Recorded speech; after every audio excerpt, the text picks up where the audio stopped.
Hello, traders. FX Pip Collector here. Today is Friday, May 2nd. This is my analysis for the US dollar yen. If you haven't done so already, definitely do check out my free Discord group, which is linked down here in the corner at the end of the video. And make sure to check out my website, fxpipcollector.com. Watch the video on the home screen down here to learn more.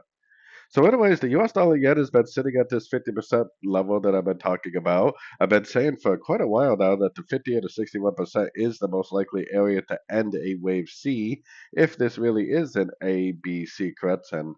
Now, I've been saying that we need to wait for a break of structure at a Fibonacci level, and it definitely did break structure.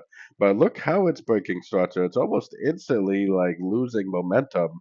A real break of structure is like down here. Look what happened when it broke this structure. It pulled back just a little bit and then maintained momentum to the upside. This is not really convincing me that it's a real turn. I'm actually starting to wonder even more, especially looking at the US dollar index, if today's non-farm payroll news is actually going to cause it to go up to the 61% Fibonacci retracement.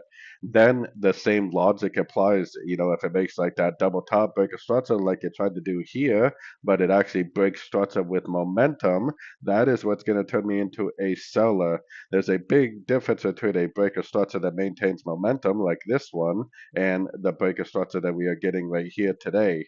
That's not really a break of structure. That's more of a rejection of structure, which often tells me that the primary trend, which in this case is up, is more than likely going to just keep on going. So anyways, don't forget to like and subscribe. And as always, thank you for watching and happy trading.